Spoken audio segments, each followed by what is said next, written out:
আসসালামু আলাইকুম প্রিয় দর্শক, নরসিংদী অনলাইন পাঠশালার পক্ষ থেকে সবাইকে স্বাগত জানাচ্ছি। আমি সৈয়দ মোহাম্মদ জসিমউদ্দিন, সহকারী শিক্ষক, তারাকান্দি উচ্চ বিদ্যালয়, মনোহরদী, নরসিংদী।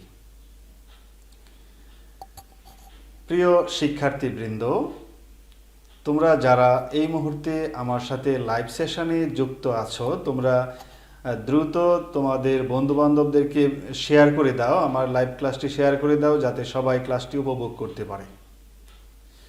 শিক্ষার্থী বন্ধুরা, আমি আজকে তোমাদের মাঝে হাজির হয়েছি নতুন আরেকটি টপিকস নিয়ে।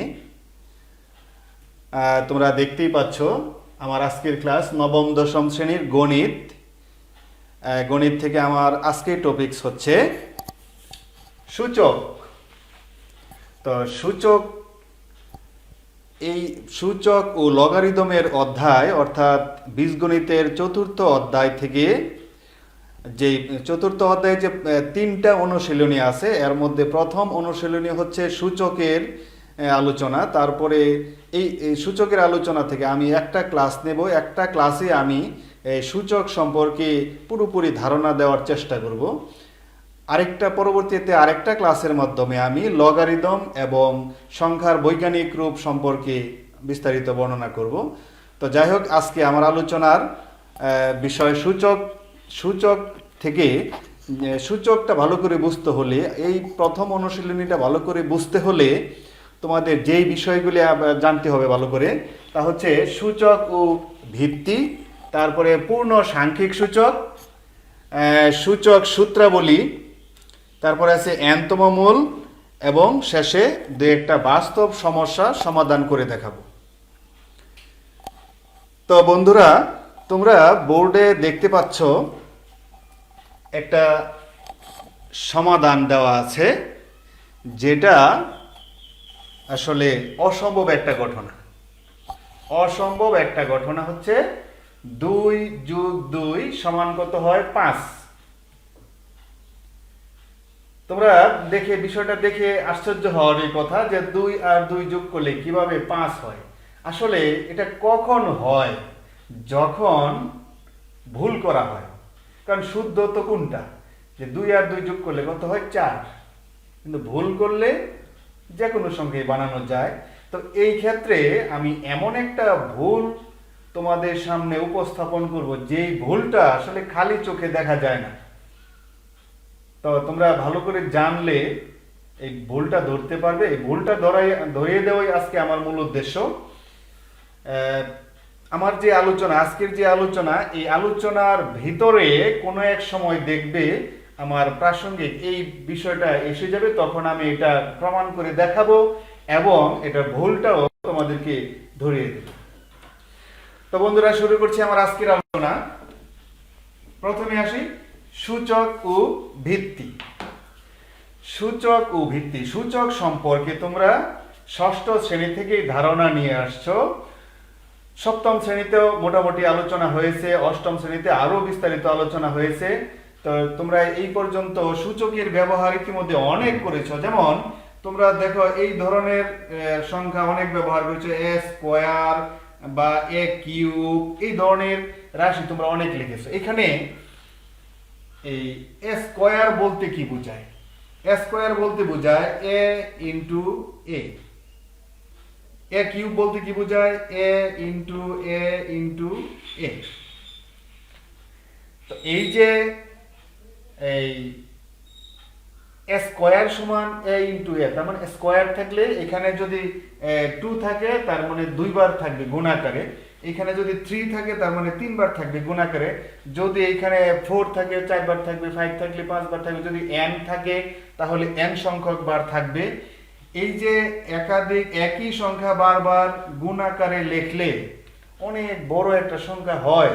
তো তার চেয়ে ভালো একটা লিখে তার উপরে যদি এই কতবার আছে এই সংখ্যাটা উল্লেখ করে দেওয়া যায়, তাহলে এত বিশাল করে লেখার দরকার হয় না। আসলে অনেক বড় সংখ্যা বা অনেক ছোট সংখ্যা, যেগুলিকে খাতায় লিখতে অনেক জায়গার দরকার হয়, অনেক বড় স্পেস লাগে, এটাকে সংক্ষেপে অল্প জায়গায় সহজে প্রকাশ করার জন্যই এই সূচকের আবিষ্কার। তো এইখানে এই ধরনের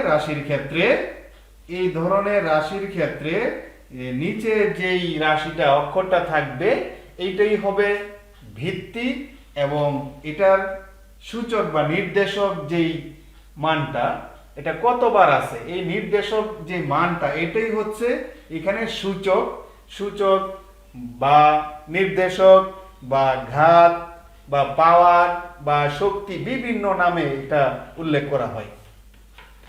তো আমরা এখানে এটাকে কি বলবো, ইংরেজিতে বলবো কি পাওয়ার বলবো, টু দি পাওয়ার। হ্যাঁ, এখানে হলো এর উপরে পাওয়ার কত 2, এখানে এর উপরে পাওয়ার 3, এখানে স্কয়ার থাকে 2 থাকলে স্কয়ার বলি, 3 থাকলে কিউব বলি, তার চেয়ে বেশি যদি থাকে তাহলে আমরা টু দি পাওয়ার বলে এখানে উল্লেখ করব। তো বন্ধুরা তোমরা দেখো, আমি আরেকটা বিষয় এখানে উল্লেখ করি, আমি সচরাচর দেখি তোমরা অনেকেই যে ভুলটা করো, আমার এই বিষয়টা তোমরা ভালো করে দেখলে বুঝতে পারবে। এ ইন্টু এ ইন্টু এ ইন্টু এ ইন্টু এ সমান কত। আবার দেখো এ প্লাস এ প্লাস এ প্লাস এ প্লাস এ সমান কত। আমি এখানে লিখছি কত 1 2 3 4 5 বার, এখানেও লিখলাম 5 বার। মধ্যে যদি গুণ চিহ্ন থাকে তাহলে এটা কেমন হয়, আর মধ্যে যদি যোগ চিহ্ন থাকে তাহলে কেমন হয়।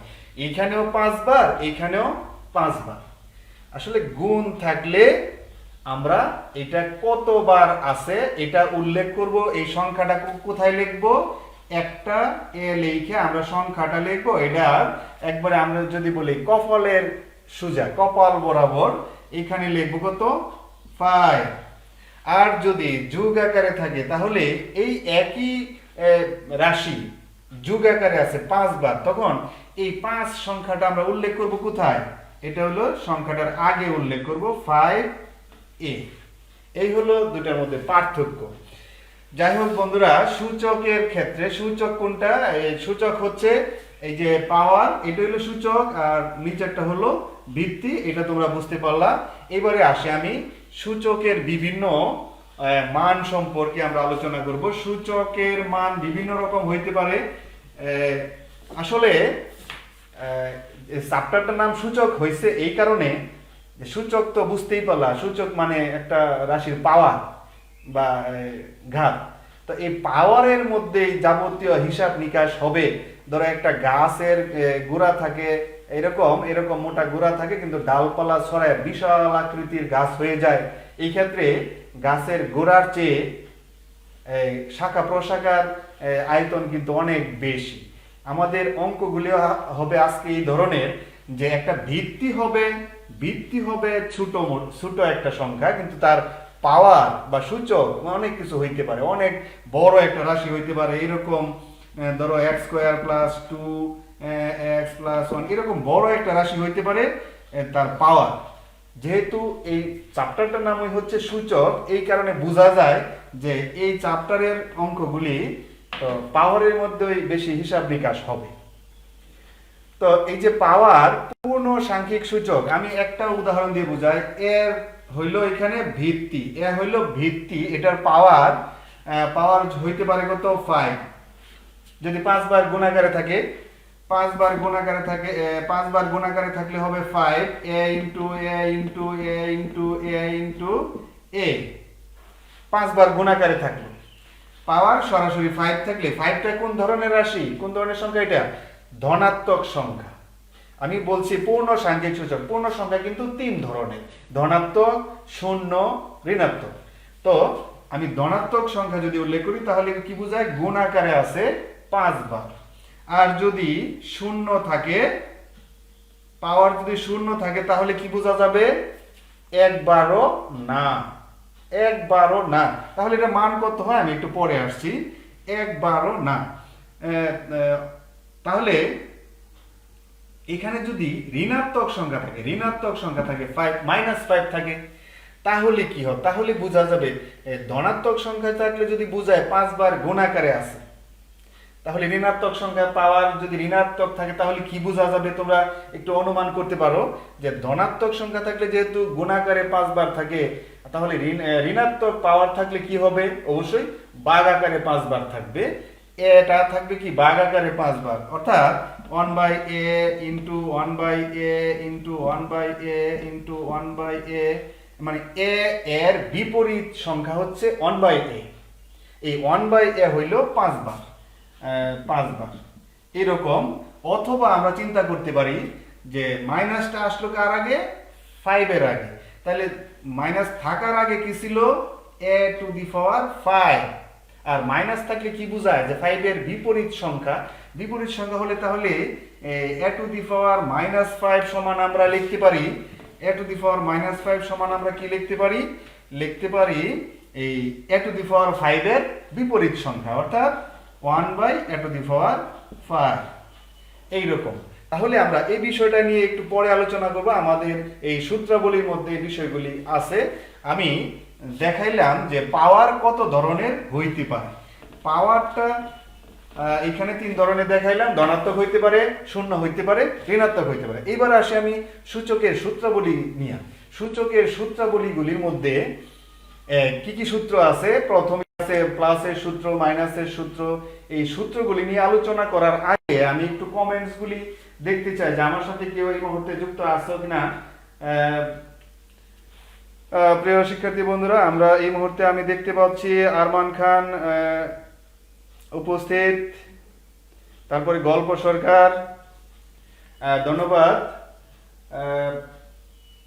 আমার প্রত্যেকটা টপিকস আমি তোমরা বুঝতে পারো কিনা, বুঝতে পারলে ডান লিখে জানাবে। আর কোনো সমস্যা থাকলে, কোনো প্রবলেম থাকলে, কথা বা লেখা যদি না বোঝা যায় তাহলে একটু কমেন্টস করে জানাবে। ঠিক আছে বন্ধুরা, আমি চালিয়ে যাচ্ছি। এবার আসে সূচক সূত্রাবলী। সূত্রাবলী বলতে কি হয় তোমরা একটু খেয়াল করো। আমি সংক্ষেপে সূত্রগুলি কিভাবে তৈরি হয়েছে একটু আলোচনা করব। ধরো 2² ইন্টু 2³ এখানে কত হয়, কত হয় দেখো, 2 হইল 2 বার, 2 ইন্টু 2, আবার 2 আছে কত 3 বার, 2 ইন্টু 2 ইন্টু 2, তার মানে মোট হইল কত 5 বার, 2⁵ লেখা যায়। তাহলে এখানে ছিল 2² মানে 2 এর পাওয়ার 2 আর 3, 2 আর 3 যদি আমরা গুণের চিন্তা করি, গুণ যদি চিন্তা করি, তোমরা অনেক সময় এইরকমও চিন্তা করতে পারো যে এখানে এরকম হইতে পারে 2 আর 2 গুণ করলে হয় 4, আর 2 আর 3 গুণ করলে কত 6, এরকমও চিন্তা করতে পারো। আসলে এগুলি ভুল চিন্তাধারা। তোমরা যদি এইভাবে ভাঙায় চিন্তা করো যে 2² মানে 2 বার, 2³ মানে 3 বার, মোট হইলো কত 5 বার। এই 5টা আসলো কোত্থেকে? 5টা আসলো হইলো এই পাওয়ার 2 আর 3 যোগ করার কারণে। তাহলে লিখতে পারি আমরা যে কোনো সূত্রটা এইভাবে লিখতে পারি, a⁻m যদি হয় একটা আর ইনটু a⁻n যদি হয় আরেকটা। তাহলে আমরা কি করব, দেখো এই এখানে তো দুইটা বৃত্তি ছিল একই রকম, তাহলে একটা বৃত্তিকে কি করছি পাওয়ার দুইটা যোগ করে 5 বানাইছি। আর এখানে যেহেতু পাওয়ার দুইটা যোগ করলে দুই রকম, তাহলে একটা বৃত্তি লিখে আমার m আর n যোগ করলে হবে m প্লাস n, যোগ আকারে দেখাই দিলাম। এই হলো এই একটা সূত্র, প্রথম সূত্র, সূচকের প্রথম সূত্র। আবার যদি আমরা সূচকের প্রথম সূত্রটা এখানে লিখে রাখি, a⁻m into a⁻n equals to হবে কি a⁻m প্লাস n। এটা হলো 1 নাম্বার সূত্র। 2 নাম্বার সূত্রটা আর নিয়ে আসছি। 2 নাম্বার সূত্রটা বোঝানোর আগে আমি যদি এরকম বলি যে a⁻5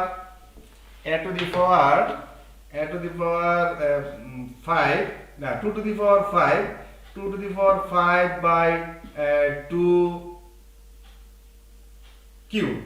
এরকম যদি হয়, তাহলে দেখো 2⁵ এর পরিবর্তে 5 বার লিখলাম, 2⁵ এর পরিবর্তে লিখলাম 2 5 বার, আর নিচে হইলো কত 2 3 বার, 2 3 বার হইলে এখন দেখো একটা একটা করে কাটা যায়। কাটা গেলে কয়টা থাকলো মাত্র 2টা, 2 থাকলো মাত্র 2টা। তাহলে এখানে যদি আমি ভাগ করি, এখানে যদি আরেকটা বিষয় দেখি, আরেকটা বাড়ায় দিই, যদি 6টা থাকতো 2 যদি 6টা থাকতো, এখানে যদি 6 লিখতাম, তাহলে তোমরা হয়তো চিন্তা করতে পারতা যে এখানে 6 থাকলে কত হবে, 3টা কাটা গেল আর হইল কটা 3টা। তোমরা চিন্তা করতে পারো যে যেহেতু ভাগ করতেছি, তাহলে 2 কে 2 দ্বারা ভাগ করলে থাকলো না বা থাকলোই, কিন্তু 6 এর যদি আমি 3 দ্বারা ভাগ করি তাহলে তো 2 থাকার কথা, কিন্তু দেখো 2 না থাকে, এখানে রইল কত 3। আসলে কি হচ্ছে কি, ভাগের বেলায় এই পাওয়ারটা বিয়োগ হবে। যেমন মোট কতটা আছে 6টা, এখানে মোট কতটা 3টা, 6টা থেকে 3টা কাটা গেল, 3টা মানে বিয়োগ হয়ে গেল, রইল কয়টা 3টা। এরকম ভাবে তাহলে আমরা সূত্রটা এরকম লিখতে পারি, এখানে লিখতে পারি a to the power m by a to the power n equals to হবে কত, সূত্রটা বিয়োগ হবে a to the power m minus n হবে, মানে গুণাকারে থাকলে হবে কি পাওয়ার যোগ হবে, ভাগাকারে থাকলে কি পাওয়ার বিয়োগ হবে। এইগুলো আমার প্রথম দুইটি সূত্র। তারপরে আরো কয়েকটা সূত্র আছে যেগুলি ব্যবহার ইতিমধ্যে তোমরা অনেক দেখেছো, যে ধরো একটা সংখ্যার উপরে, একটা রাশির উপরে পাওয়ার 2 আবার আছে, ধরো এটার উপরে আবার আছে পাওয়ার 3, তাহলে এই ক্ষেত্রে কি হবে? এই ক্ষেত্রে পাওয়ার কি এই 3 কি 2 এর পাওয়ার আকারে আসবে? যদি এরকম আসে 2 এর পাওয়ার আকারে যদি 3 আসে, তাহলে তো 2 কিউবে আবার 8 হয়ে যায়, তাহলে তো হওয়ার কথা a টু দি পাওয়ার 8। আসলে কি তাই? আসলে কিন্তু বিষয়টা এরকম না। a স্কয়ার যদি আমি 3 বার লিখি, a square into a square into a square, তাহলে কয়বার হয়? এখানে 2 বার, এখানে 2 বার, এখানে 2 বার, মোট কত হয় 6 বার। তাহলে 6 কিভাবে পাই আমরা? এই 2 আর 3 গুণ করলে পেয়ে যাই 6। তাহলে কি বোঝা গেল? এখানে আমার কি হবে, পাওয়ারের উপরে আরো পাওয়ার থাকলে পাওয়ার দুইটা হবে কি গুণ হবে, a টু দি পাওয়ার 6 হবে। তাহলে আমরা এই ক্ষেত্রে সূত্রটা লিখতে পারি এরকম, লিখতে পারি a to the power m, আবার এটার উপরে যদি থাকে পাওয়ার n, তাহলে কি হবে a টু দি পাওয়ার উপরেরটা ভিতরেরটা গুণ হবে m n। এটা আরেকটা সূত্র। তারপরে আসি আমরা 4 নাম্বার সূত্রে আসি। 4 নাম্বার সূত্র আরেকটা সূত্র আমরা লিখতে পারি এরকম, গুণ ফলের উপর মানে a আর b দুইটার উপরে পাওয়ার আছে n, তাহলে এই ক্ষেত্রে কি হবে? দুইটার উপরে একটা ইজমালি পাওয়ার আছে n, এই ক্ষেত্রে এই পাওয়ারটা কত হবে? দুইটার মধ্যে কি অর্ধেক অর্ধেক করে যাবে এরকম না কি? না, আসলে এখানে হবে কি a to the power n into b to the power n, মানে দুইটার মধ্যে আলাদা আলাদা করে যাবে। এটা একটা সূত্র, a to a b whole to the power n হলে a to the power n into b to the power n হবে। এটা গুণাকারে থাকলে যেরকম আলাদা আলাদা যাবে, ভাগাকারে থাকলে এরকম আলাদা আলাদা যাবে। আমরা 5 নাম্বার সূত্রটা লিখতে পারি a by b whole to the power n equals to কি হবে a to the power n। এখানে দেখো a টু দি পাওয়ার 0 একটা আমরা রাশি পেয়েছিলাম 2 নাম্বার অপশনে, তখন a to the power 0 equals to কত কিভাবে হয়? দেখো a to the power 0 equals to লেখা যায় a to the power n minus n, বা এটার পরিবর্তে আমরা লিখতে পারি বাই আকারে লিখতে পারি 2 নাম্বার সূত্র অনুযায়ী। বাই আকারে লিখলে উপর নিচে কাটা গিয়ে থাকে কত 1, তাহলে আমরা লিখতে পারি a to the power 0 equals to 1। আরেকটা বিষয় আছে, দেখো a to the power minus n ঋণাত্মক চিহ্ন থাকলে, পাওয়ারের মধ্যে ঋণাত্মক চিহ্ন থাকলে আমরা এটাকে কি লিখতে পারি? এটাকে ধরো লিখতে পারি a to the power 0 minus n, এরকমও লেখা যায়। এরকম যদি থাকে তাহলে উপরে হবে a টু দি পাওয়ার 0, নিচে হবে কত a to the power n, তার মানে উপরে হবে 1, নিচে হবে a to the power n। দেখো যদি পাওয়ারের আগে মাইনাস থাকে তাহলে কি হয়? এটা এই মাইনাস ছাড়া যে রাশিটা থাকতো তার বিপরীত রাশি হয়ে যায়। তাহলে আমরা এটা একটা সূত্র হিসেবে চিন্তা করতে পারি যে a to the power minus n equals to হবে কি 1 by a to the power n। এইগুলো আমার মূলত সূত্রের বিষয়। তারপরে এবার আসি আমি n-তম মূল কি?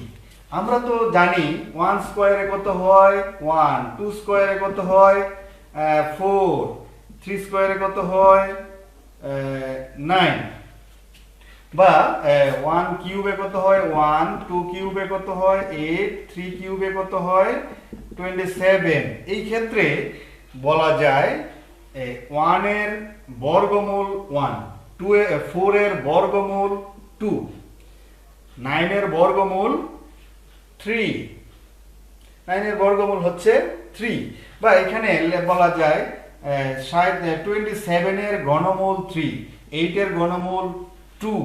তাহলে আমাদের n-তম মূলটা কত হবে? n-তম মূল যে কোনো সংখ্যার যদি আমি মূল বের করতে চাই, যে কোনো সংখ্যার মূল বের করলে আমি যদি ধরো আমি এখানে বাইর করতে চাই, এখানে তো পূর্ণবর্গ সংখ্যা আছে সবগুলি, আমার যদি যে কোনো সংখ্যা হয় তাহলে আমার সংখ্যাটা যদি হয় a, তাহলে এইটার সমান এইটার ইয়া কত হবে, এইটার বর্গমূল কত হবে, তখন আমরা কি করি, বর্গমূলের চিহ্ন দেই, রুট ওভার চিহ্ন দেই।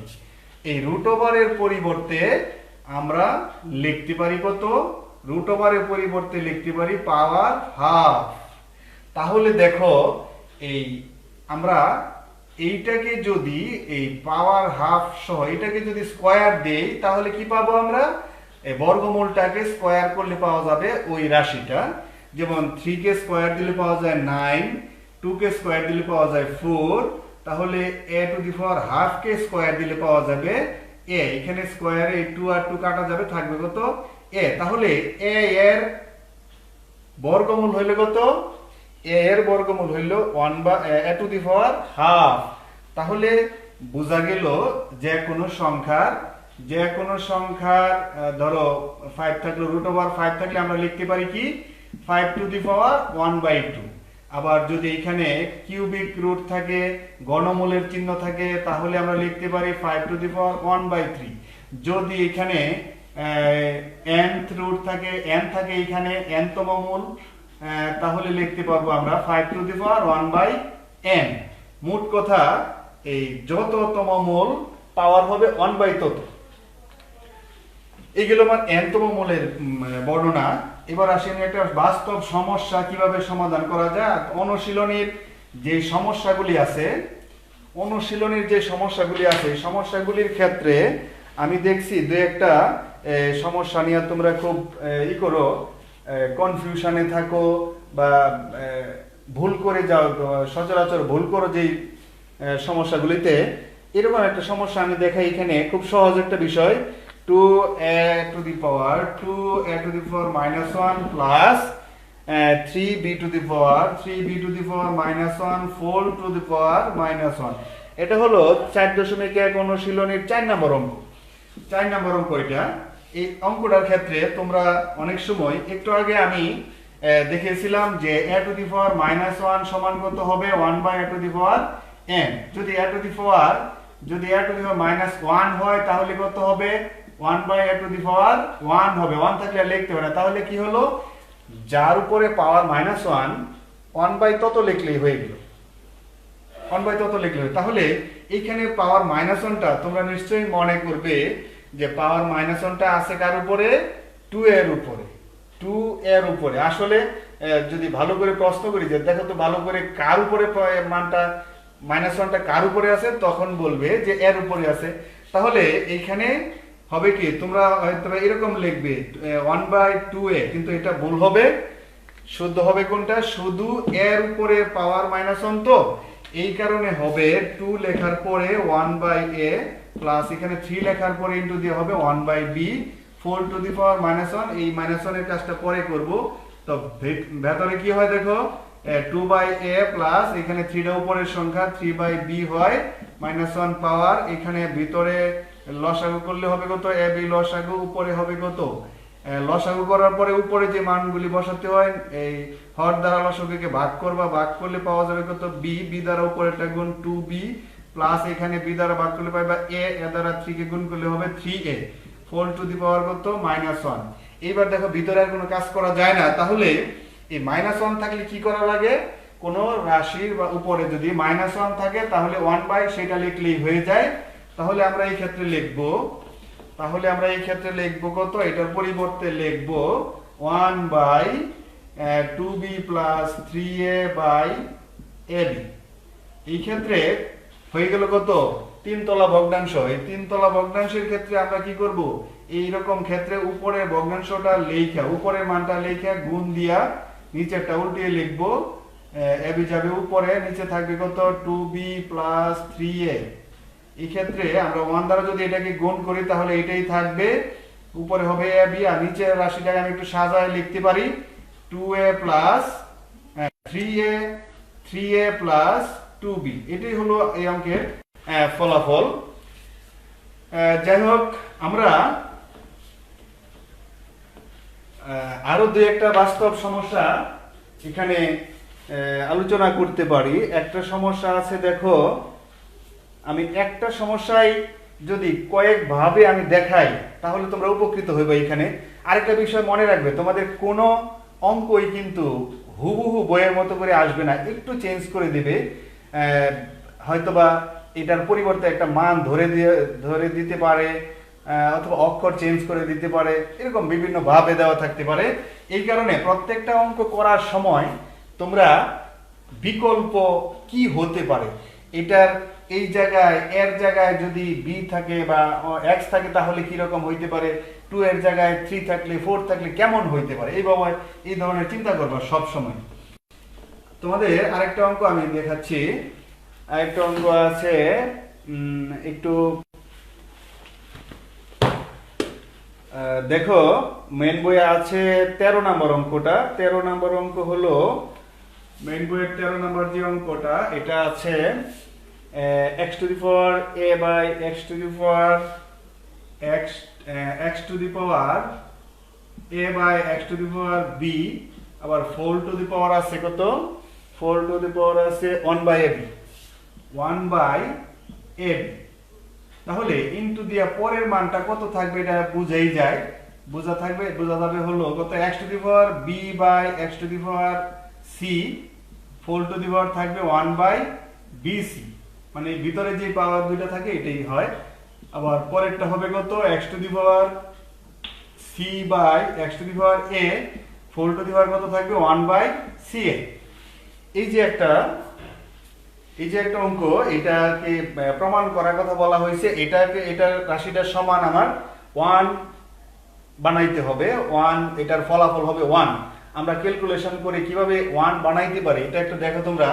অঙ্কটা আমি শুধু অঙ্কই করে দিব না, এটা আমি সূত্রগুলির প্রয়োগ এখানে একটু দেখাই দিব যে সূত্রগুলির প্রয়োগ কিভাবে হচ্ছে। তোমরা একটা দেখো, তিনটা পার্টের নমুনা কিন্তু একই রকম, চেহারা একই রকম, একটার মধ্যে যেই কাজ করা যাবে প্রত্যেকটার মধ্যে একই কাজ করবা, এই কারণে আমরা একটা নিয়ে চিন্তা করি। এইখানে দেখো ব্র্যাকেটের ভিতরে কোন সূত্রের মতো হয়ে আছে, কোন সূত্রের মতো, অলরেডি এই সূত্রের মতো হয়ে আছে। দেখো ব্র্যাকেটের ভিতরের অংশটুকু এই সূত্রের মতো হয়ে আছে। তাহলে আমরা এটার পরিবর্তে কি লিখতে পারি, এই যে একটা ভিত্তি লেখা পাওয়ার বিয়োগ হয়, আমরাও এটার পরিবর্তে একটা ভিত্তি x লেখা পাওয়ার বিয়োগ করতে পারি a মাইনাস b। তারপরে ব্র্যাকেট ঠিক থাকবে, উপরে পাওয়ার হবে কত 1 বাই ab। এটা হলো একটা সূত্র আমি প্রয়োগ করলাম। এই 2 নাম্বার সূত্র দেখাই বোঝা যায়, ব্র্যাকেটের ভিতরে তাকাইলে দেখে বোঝা যায় যে আমরা এই 2 নাম্বার সূত্রের মতো হয়ে নমুনা, এটা আমরা প্রয়োগ করতে পারি। অথবা তোমরা যদি চিন্তা করো, এই ধরনের চিন্তা যদি করো, এইটার মতো যদি চিন্তা করো তাহলে কি হবে। এইটার মতো চিন্তা করলে, এটার মধ্যে যেমন ব্র্যাকেটের ভিতরে 2টা সংখ্যা ছিল ভাগ আকারে, উপরে একটা পাওয়ার ছিল। এখানে তো ব্র্যাকেটের ভিতরে 2টা সংখ্যা আছে ভাগ আকারে, উপরে একটা পাওয়ার ছিল। তখন কি হয়েছে, তখন এই উপরের পাওয়ারটা কিন্তু ভিতরের 2টার সাথে আলাদা আলাদা করে গুণ হয়েছে, 2টার পাওয়ার হয়েছে। তাহলে আমরা এটাও চিন্তা করতে পারি যে উপরের পাওয়ারটা তাহলে কি হবে, ভিতরে এটার পাওয়ারের সাথে গুণ হবে, এটার পাওয়ারের সাথেও গুণ হবে, এরকম আমরা চিন্তা করতে পারি।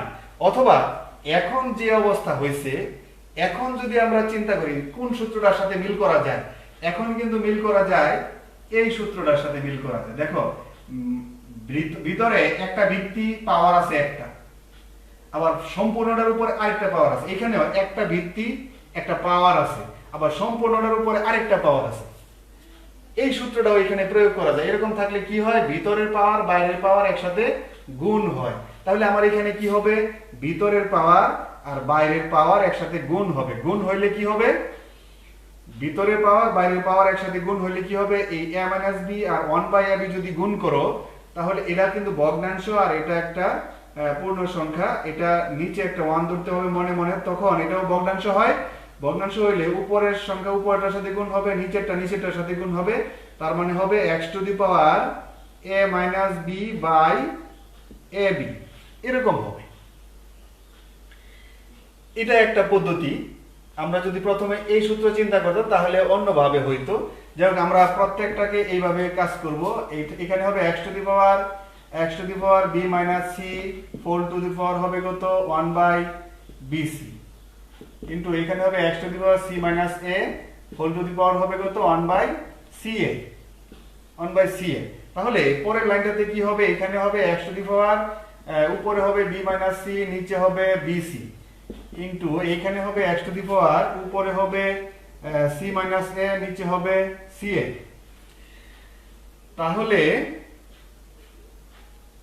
তাহলে আমরা এখানে কি করতে পারি, এইবার দেখো আমরা এখানে কি কি কাজ করতে পারি। এক এক জনের মাথায় এক এক ধরনের চিন্তা আসতে পারে যে কি কি কাজ করা যায়, কি কি কাজ করা যায়। দেখো আমরা এই যে power a minus b by ab এইখানে তোমরা চিন্তা করলে উপরে যেহেতু দুই পদ নিচে এক পদ আংশিক ভগ্নাংশে প্রকাশ করতে পারো, a by ab minus b by ab এই ধরনের চিন্তা করতে পারো। অথবা আমরা প্রথম সূত্রটা যদি দেখি, দুইটা সংখ্যা গুণ আকারে থাকলে একই ভিত্তি বিশিষ্ট দুইটা যদি গুণ আকারে থাকে তাহলে পাওয়ার যোগ হয়। এখানে তিনটা থাকলে একই অবস্থা হবে, তিনটা থাকলে কি হবে, একটা ভিত্তি লেগে পাওয়ারগুলি যোগ হবে।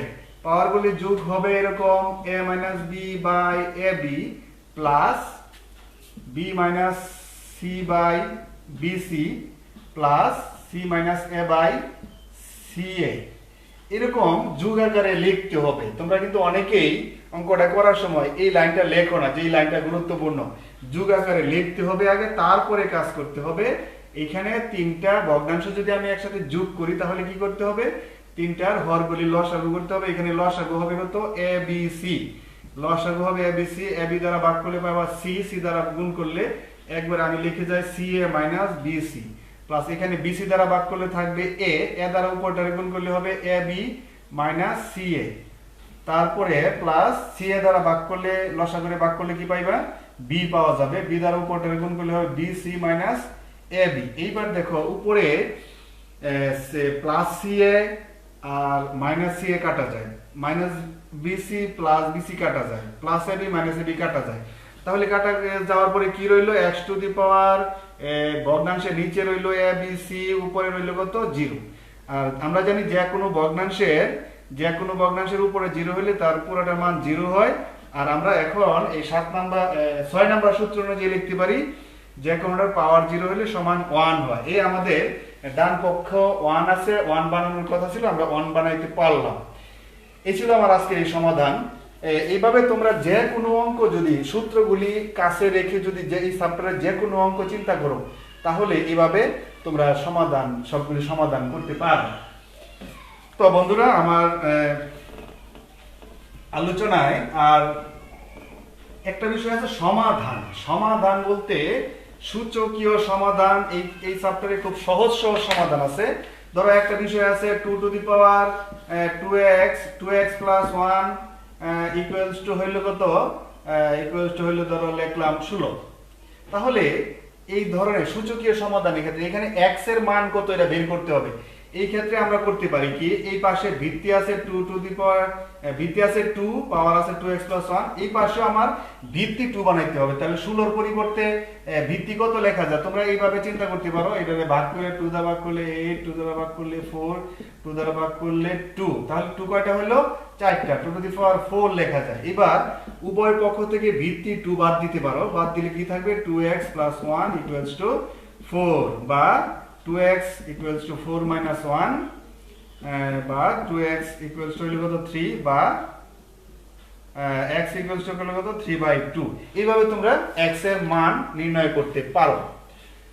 তো যাই হোক বন্ধুরা, আমি আজকে তোমাদের প্রথম একটা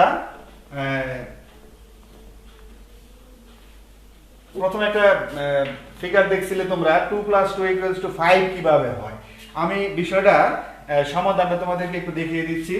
আমরা জানি 0 = 0 লেখা যায়, এটাকে কেউ ভুল ধরতে পারবে না। এখানে অবশ্যই 0 = 0 লেখা যায়। আমরা যদি এটাকে এরকম লিখি 28 - 28 এটাও লিখতে পারি, মানে 0 পরিবর্তে তো যে কোনো একই সংখ্যা বিয়োগ করলে 0ই থাকে। আবার এখানে লিখতে পারি 35 - 35 এরকম লিখতে পারি।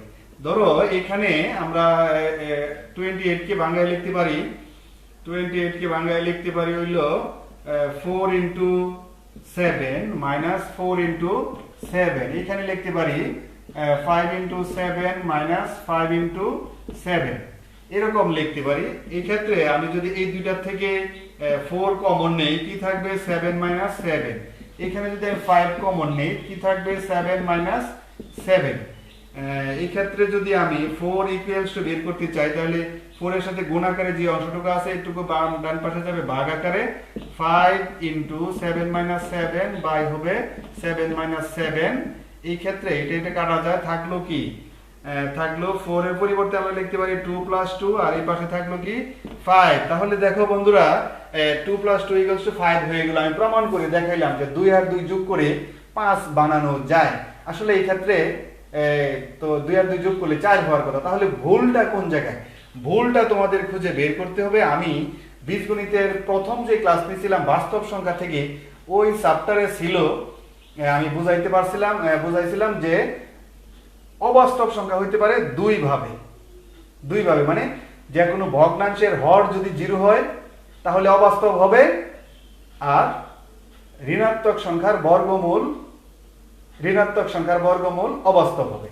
এই ক্ষেত্রে আমি তো কোনো বর্গমূলের কাজ করি নাই, অবশ্যই ভাগের কাজ করছি। এই যে ভাগের কাজ করছি, এখানে দেখো 7 মাইনাস 7 এ কত হয় 0। তাহলে আমি এখানে কি করছি 5 ইনটু 7 মাইনাস 7 কে 0 দ্বারা ভাগ করছি। এইটাই হয়েছে আমার ভুল। এই ক্ষেত্রে এই ভুলটা আসলে খালি চোখে দেখা যায় না, শুদ্ধ বলেই মনে হয়। তো ঠিক আছে বন্ধুরা, আজকে আমার ক্লাস এখানে শেষ করতে হচ্ছে। আমার ক্লাসটা কেমন লাগলো একটু কমেন্টস করে জানাবে। আর তোমাদের যদি এই চ্যাপ্টার থেকে কোনো প্রশ্ন থাকে তাহলে আমাকে কমেন্টসে জানাবে, আমি উত্তর দেওয়ার চেষ্টা করব। আর বন্ধুরা, আমাদের নরসিংদী অনলাইন পাঠশালার পক্ষ থেকে নতুন একটি ইউটিউব চ্যানেল চালু করা হয়েছে, যেই চ্যানেলে আমাদের এই লাইভ ক্লাসগুলি সবগুলি ক্লাস আমরা পর্যায়ক্রমে আপলোড করব। দেখে যেই ক্লাসগুলি মানসম্মত এগুলি আপলোড করব। তোমরা এই চ্যানেলটা সাবস্ক্রাইব করে রাখবে। চ্যানেলটা হচ্ছে নরসিংদী পাঠশালা, PATSSALA, নরসিংদী পাঠশালা। ইউটিউব চ্যানেলের নাম হচ্ছে নরসিংদী পাঠশালা। তোমরা এই চ্যানেলটা সাবস্ক্রাইব করে রাখবে। তোমরা তাহলে এই নতুন যে ক্লাসগুলি এখানে আপলোড করা হবে সবগুলি তোমরা পেয়ে যাবে।